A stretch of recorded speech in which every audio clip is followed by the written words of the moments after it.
Good morning. Good morning, Dimensions of Faith. I'm glad to be here with you again.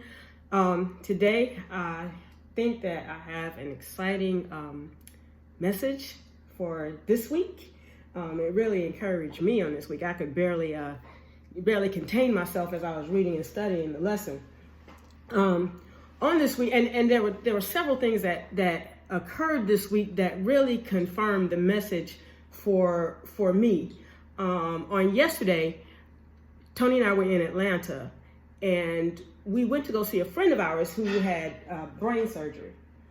And this friend, let me tell you, has been a trooper for years, for the last, I know at least 12 years that I've known her.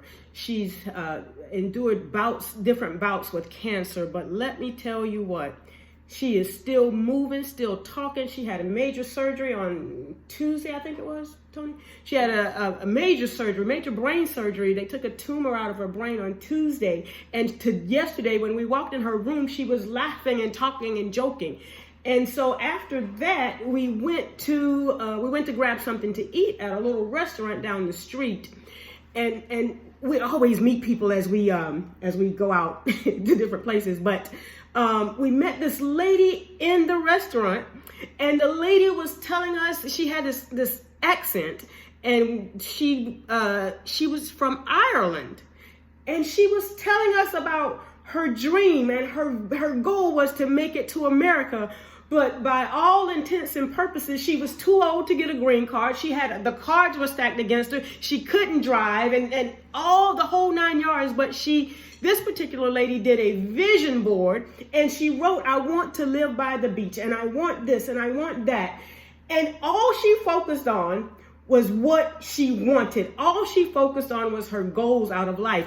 And so as it would happen, as the universe or God or whatever you work with would have it, this particular lady, even though she was too old and past her prime, so to speak, a bar in Atlanta contacted her to say, hey, we can get you your green card, and we can get you your paperwork, all the papers that you need to come to America if you come work for us. So do you know what that lady did? She got up and she got on a plane and she came to America, didn't know the culture, didn't know anything, but what she knew is that what she wanted on her vision board, and because she wanted it, it had to come to pass.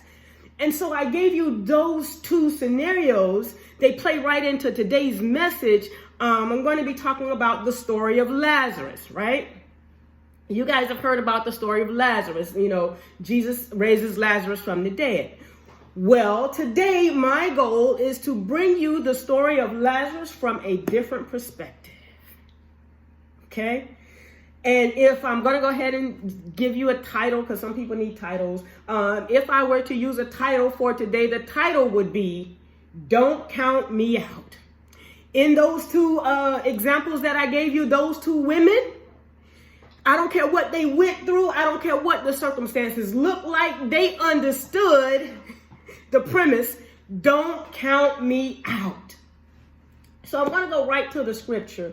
The scripture today comes from St. John, chapter 11, verses 1, then verses 25 through 27, and then verses 41 through 44. Now, if you've ever read this story, you'd understand that this whole chapter centers around the resurrection of Lazarus, but I just want to point out a couple of verses within the chapter, okay? So the first verse says, now a certain man was sick named Lazarus of Bethany, the town of Mary and Martha, her sister. That's the first verse. The 25th verse, I'm going to go on down to the 25th verse. You guys read the whole chapter in your leisure. But the 25th verse says, and Jesus said to her, I am the resurrection and the life. He that believeth in me, though he were dead, yet shall he live. Don't count me out. I'm going to read that one again. Jesus said to her, I am the resurrection and the life. He that believeth in me, though he were dead, yet shall he live. Now, most of us think when we read the scripture, we think that Jesus is talking about himself. And so we teach our people, believe in Jesus, believe in Jesus. But Jesus says, I am is the resurrection and the life. And he that believeth in me, or in the I am, or in himself, though he were dead, yet shall he live. But I'm not preaching on that part. And whosoever believeth in me, in the God in you, shall never die. And then he asked a question. He said, do you believe this? And the sister answered and said, yeah, I believe that thou art the Christ. What is the Christ? God's perfect idea of himself expressed through you. That is what Christ means. What is the Christ? God's perfect idea of itself expressed through you. It's not, I don't see Christ. I don't look at Christ any longer as a being in the sky coming down to save me, but I view Christ as Christ in me as me. Okay? So then in verse 41, they get to the gravesite, and let me preface the story. Let me fix up the story for you. So Jesus, he's out and about and he's healing people, and he gets the word that Lazarus is sick. And then Jesus stays wherever he is for about 3 days, and then he goes to Bethany. And when he gets to Bethany, he realizes, or they tell him, that Lazarus is dead. And Jesus says to them, he has to go to the gravesite. So they take him to the grave. And the 41st verse says, they take away the stone from the place where the dead was laid. And Jesus lifted up his eyes and said, Father, I thank thee that thou hast heard me. Now, there's so many places we can go with this. But even before anything had happened, or before Lazarus was raised, the first thing Jesus said was, God, I know you hear me. I know you hear me. And I'm not going to beg and I'm not going to plead with you, but thank you for doing the work. And he says, I know that thou hearest me always, but because of the people which stand by, I said it, that thou may believe thou hast sent me. And when he had thus spoken, he cried with a loud voice and said, Lazarus, come forth. And he that was dead came forth, bound hand and foot with grave clothes, and his face bound about with a napkin. And Jesus spoke to them. Spoke to what? Spoke to the grave clothes. Oh, I'm trying to get there. I'm trying to stay calm. Jesus spoke to the grave clothes and said, loose him and let him go. Now, I want you to notice something, that Jesus didn't speak to death. Jesus spoke to the grave clothes and said, loose him and let him go. So in this story, or in this narrative, we find that a friend of Jesus had died, Lazarus. According to the narrative, Lazarus and his two sisters, they were good friends of Jesus. And as you know by now, I'm not your average preacher, and I'm going to give you a different perspective of this story. And with this perspective, I want you to be able to apply the principles to your own life, okay? So, I always go into the definitions. Let's go into the definitions. The name Lazarus. The name Lazarus means whom God helps. Whom God helps, or God is my helper.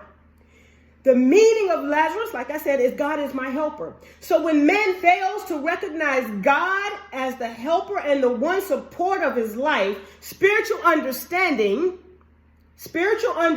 becomes weak in him, and he sinks. And to all extents, he is dead to the truth of his own being.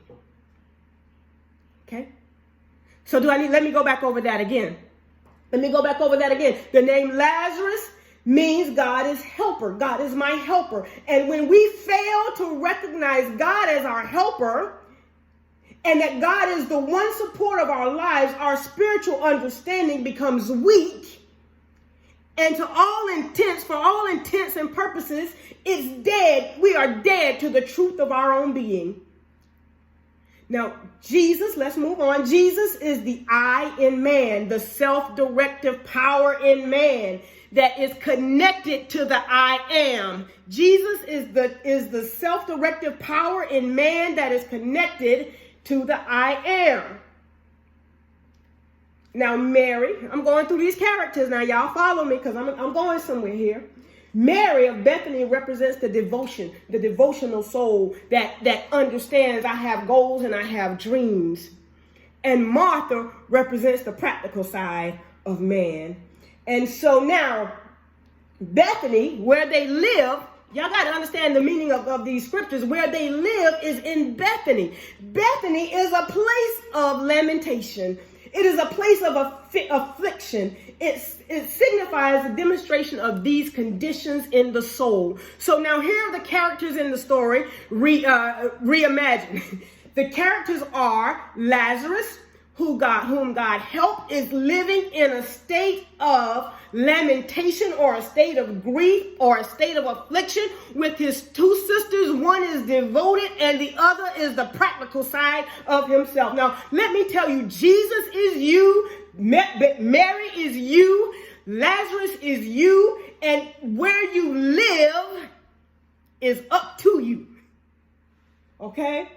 So now Lazarus has died while living in a place of grief and affliction with his two sisters, one of whom is devotion to the cause, and the other who sees things in a practical manner. And Jesus, the I in man, the directive power, comes along and calls Lazarus by name and tells him to come forth. Well, what are you saying, preacher, and how does this relate to me? Well, I'm glad you asked.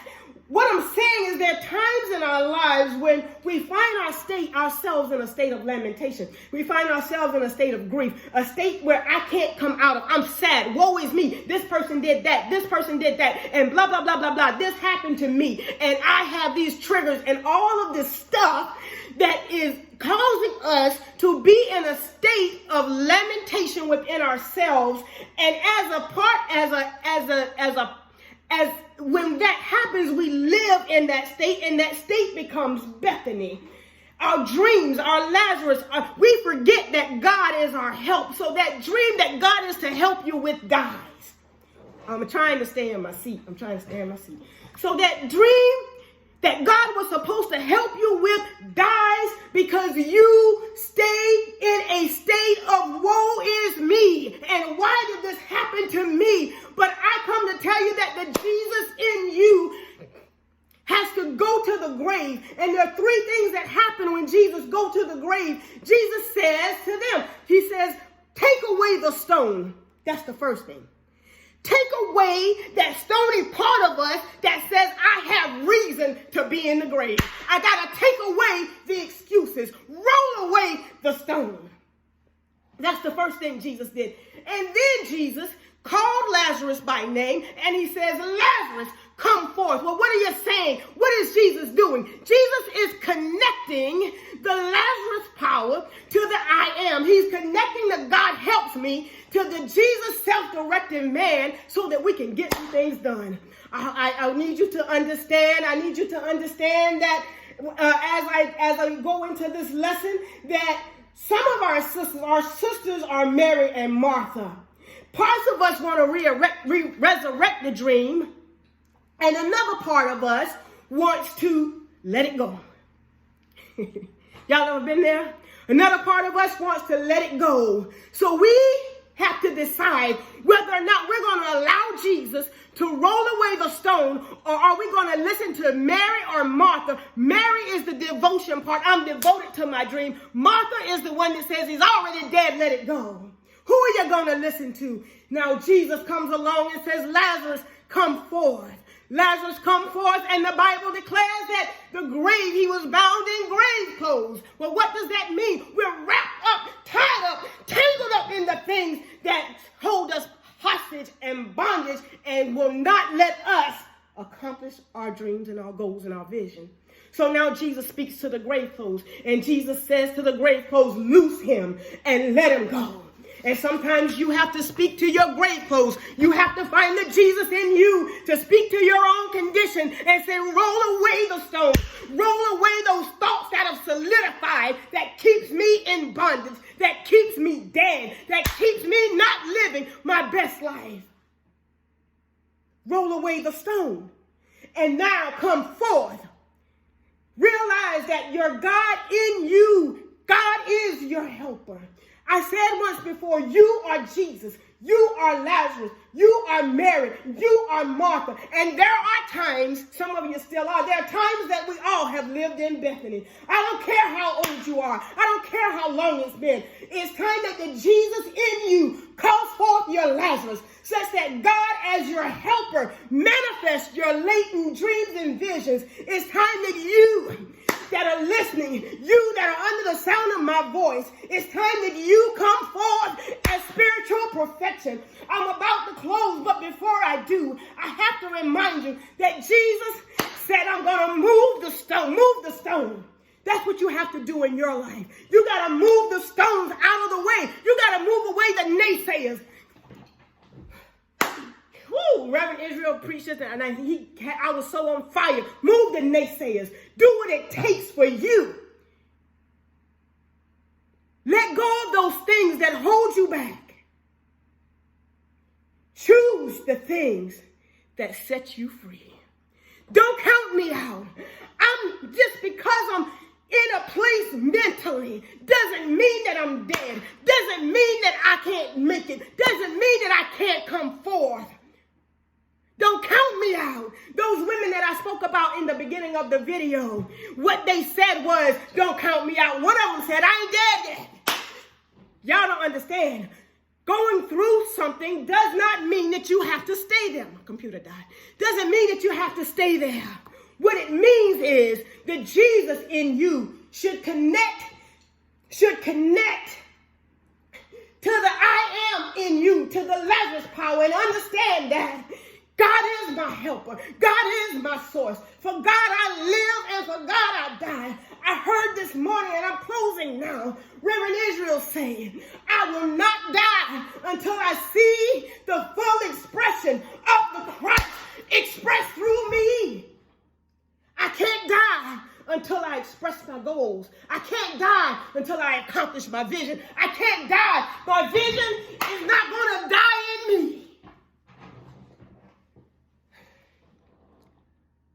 I love you, dimensions of faith, but don't count me out just because it looks like I'm dead. Don't count me out because the stone was rolled in front of the door. Don't count me out because my dream has laid there for a long time. Don't count me out because it should be stinking and irreparable by now. Don't count me out.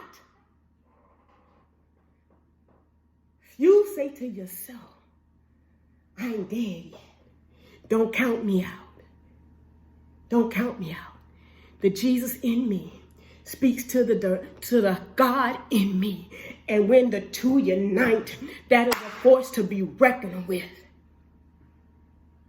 When the two unite in you, you become a force to be reckoned with. Amen. I love you. Dimensions of faith. If you don't remember anything I say, don't count me out. Some of you should use that for your mantra. Don't count me out. I love you. God bless you. May heaven smile upon you.